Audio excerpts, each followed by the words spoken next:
Les vraies voix Sud Radio, 17h-20h, Philippe David.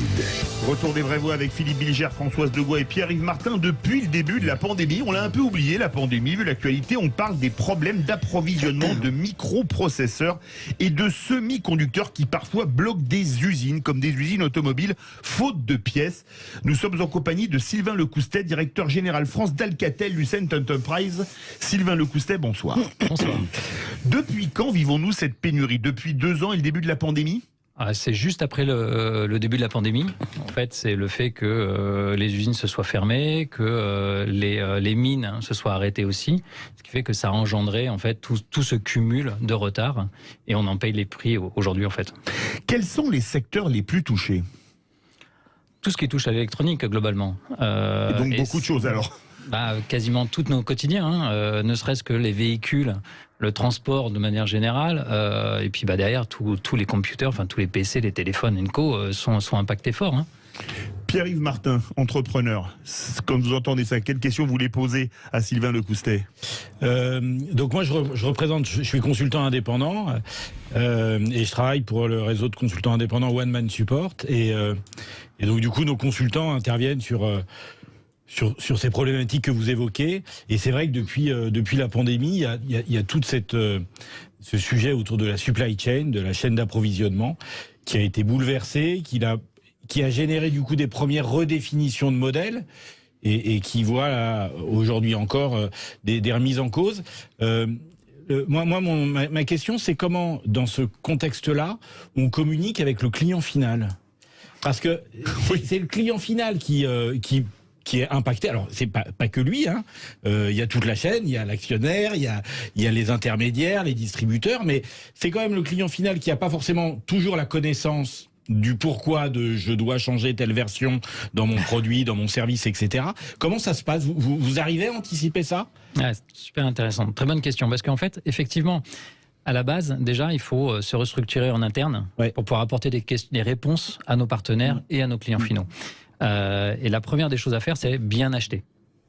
Et donc, là où on achetait à 2 mois, 3 mois, aujourd'hui, on achète à 1 an, voire 15 mois. C'est ça qu'il faut qu'on anticipe l'ensemble de ces commandes. Là, on vient de passer des commandes pour avril 2023. Donc, en fait, c'est fou. C'est du délire. Et ce qui fait que le rôle des acheteurs ont complètement évolué au sein de nos entreprises. Et donc, il a fallu aussi travailler avec les gens de la supply chain, parce qu'une fois qu'on a acheté, il faut assembler, fabriquer, et après, il faut le transporter. Donc déjà, il y a toute cette chaîne-là logistique globale à pouvoir gérer. Et après, il faut informer le client.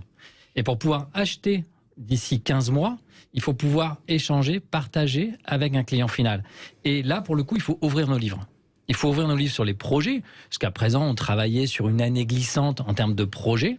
Maintenant, il faut qu'on travaille dans la transparence avec nos clients finaux et nos partenaires pour pouvoir prévoir justement. Parce que tout ça, c'est de l'anticipation. Et derrière cette anticipation, c'est une gestion des coûts. Parce que mieux on va acheter, mieux on va maîtriser, et moins il y aura d'augmentation de prix. Et donc, pardon, allez, vas-y, Pierre. Juste une dernière question. Dans ce contexte-là, est-ce que vous êtes tenté de vous rapprocher de vos concurrents pour essayer de mettre en place une approche d'achat un peu globale, un peu différente, ou est-ce que c'est chacun pour soi et on confirme ça? Les deux voix s'entendent. Hein, comment vous sentez l'évolution du marché au niveau de l'approvisionnement? De manière globale, de toute façon, les fondeurs, il y en a très peu. Les mines, il y en a très peu. Donc, de toute façon, à la fin de la journée, on achète à 2-3 partisans. Le côté acheter en masse, non, puisque forcément ça reste quand même nos concurrents. On partage pas les bénéfices en achetant en masse. Hein. Oui. Donc à partir de là. Non, mais ça peut permettre de sécuriser l'approvisionnement. C'est pour ça, c'est dans cette optique-là. Non, mais par contre, là où on va sécuriser de l'approvisionnement, c'est sur de l'achat intelligent. C'est-à-dire qu'on va optimiser nos gammes de produits de façon à ce que les chipsets soient optimisés dedans. C'est quoi les chipsets pour les auditeurs? Les semi-conducteurs, les microprocesseurs. D'accord, voilà. Parce qu'en fait, il peut y en avoir des différents en fonction du matériel. Donc là, l'idée, on va essayer d'uniformiser pour acheter plus en masse et essayer d'avoir une intelligence industrielle. Françoise Degois. J'aime votre art de l'ellipse parce que vous n'avez pas envie d'affuler les populations, mais moi, je vais vous faire rentrer carrément. On va arrêter avec les clients, tout ça. Je trouve ça passionnant votre discours, mais la réalité, c'est que la guerre en Ukraine est un désastre. L'Ukraine produit 70%, je crois, ou 60% du néon et du krypton qui sont nécessaires à la fabrication des semi-conducteurs. Vous êtes plantés. La réalité, c'est ça. Donc, il faut quand même dire les choses telles qu'elles sont. La guerre en Ukraine, premier producteur mondial de ces gaz qui participent de la fabrication des semi-conducteurs, c'est un désastre pour vous, à terme. Alors, c'est désastre, pas encore un désastre, C'est peut-être un grand mot, mais un grand cauchemar, en tout cas. par contre, c'est un problème supplémentaire qui va encore aggraver les délais. C'est une évidence. Donc ça, parce c'est que une tous les évidence. papiers économiques sont là-dessus maintenant, sur le néon, le krypton, dont j'ai découvert l'existence en travaillant le sujet grâce à Philippe qui nous proposait ces sujets. Ça se voit que vous n'avez pas travaillé en l'éclairage, le néon, le krypton, on maîtrise le krypton, c'était sur l'incandescence, le néon sur le fluorescent. Mais sur les semi-conducteurs, je veux dire par là que moi je ne suis pas spécialiste, mais je me rends compte quand même qu'il y a une crise mondiale parce que l'Ukraine est le premier producteur, ce que j'ignorais. Voilà. Alors, il n'y a pas une crise mondiale parce que l'Ukraine. Ça date du continent. Je sais très bien, mais ça aggrave la situation. Ça veut dire qu'à terme, concrètement, comme vous êtes un spécialiste, à terme, ça veut dire que nos téléphones, tout ce qui est électronique dans notre vie peut être complètement perturbé, c'est ça que vous dites en fait? Bien ou sûr, pas oui. Mais ça, à la rigueur, c'est des besoins personnels. Mais pour qu'une entreprise puisse fonctionner, elle a besoin de solutions. Et l'enjeu derrière ces solutions-là, ça va être aussi d'être dans une démarche de service et de prolonger les garanties. Ouais. De façon à pouvoir garder un maximum les matériaux en place, les solutions en place, pour avoir une hétérogénéité des solutions. Ça va être ça l'enjeu, surtout. Et de faire, pour le coup, par rapport à ce que vous disiez sur le fait d'acheter en masse, l'enjeu, ça va être de faire fonctionner des technologies entre elles et d'avoir plusieurs constructeurs qui répondent aux besoins. Et ça, c'est l'interopérabilité qui va être extrêmement importante. Mais j'ai une question à vous poser. Les principaux pays producteurs, c'est quoi? C'est Taïwan, c'est la Chine, c'est la Corée? Chine principalement, oui. Et les principaux consommateurs, c'est les pays industrialisés, c'est-à-dire les USA, l'Allemagne? La zone Europe? Oui, la zone Europe, la zone US. Mais alors, justement, est-ce que ça a une conséquence inflationniste? Parce qu'on nous parle beaucoup de l'augmentation du prix du blé, de l'augmentation du prix du pétrole, de l'augmentation du prix du gaz, parce que c'est l'offre et de la demande. Si l'offre est trop faible, les prix montent parce que les gens sont prêts à acheter plus cher pour en avoir, non? Alors, l'impact surtout, c'est sur l'achat, parce que les prix augmentent, c'est une évidence. La production aussi, puisque les usines, elles ne sont pas extensibles. Donc, pour être en première ligne, pour pouvoir fabriquer, il faut dépenser un peu plus. Oui. Et pour transporter, il faut dépenser beaucoup plus parce que le prix du conteneur a explosé. Donc ça veut dire, non, soyons concrets, parce que c'est un peu abstrait ça. Ah bah non, non, mais c'est pas ça. C'est que non, pardon. Non. Quand je dis c'est abstrait, votre démonstration est implacable. Mais dans les comment dirais-je, dans les effets concrets, ça veut dire que vous pouvez être amené à procéder à des plans de licenciement, par exemple, parce que il faut plus d'argent pour la R&D ou il faut plus d'argent pour étendre les usines. Je sais pas. Non, c'est juste qu'en fait, les projets vont être plus longs. D'accord. On va allonger les délais des solutions chez nos clients finaux et on va augmenter les prix. Oui, c'est une évidence. Par contre, on va essayer d'optimiser les solutions de façon à ce que on essaye de tenir dans des budgets que l'entreprise s'est fixés. Parce qu'il y a un moment donné, il faut... on ne peut pas aller dépenser autant partout, tout le temps. Mais le krypton et le néon, il y a d'autres pays qui en produisent ou pas? Pardon, juste regarder comme ça.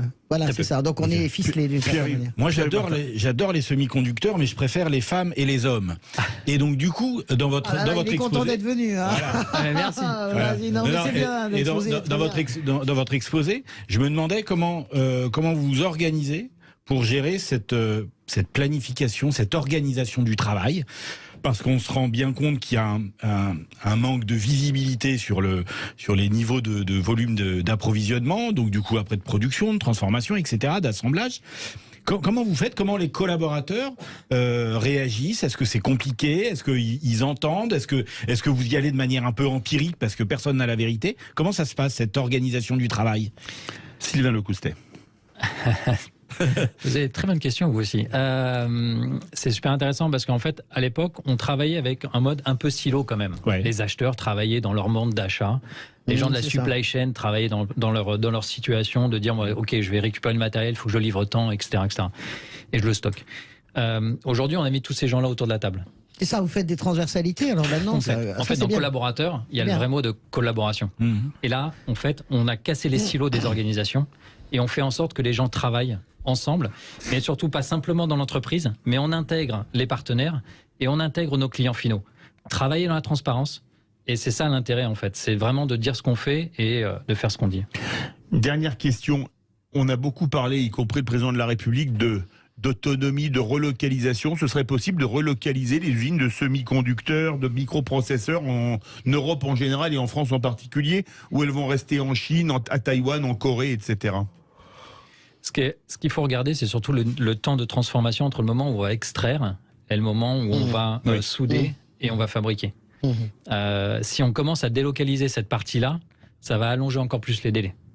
Alors que si par contre on fait une partie ici, mais qu'on continue de l'assemblage en Europe, dans le transport, dans l'agilité du transport, où on va associer du maritime, de l'aérien, mais également du train, on peut trouver des solutions en Europe un peu différentes. Au moins, ça, j'adore cette réponse. Et ça, c'est bien, c'est que là, c'est vraiment concret. Ça veut dire que le doux rêve de la relocalisation, il est un peu, c'est pas qu'il est absurde, mais en tout cas, il est très difficile à mettre en place. Il est certainement pas absurde, mais c'est vrai qu'il y a un temps incompressible de relocalisation. Et du coup, la question, c'est pendant ce temps de relocalisation, qu'est-ce qu'on fait?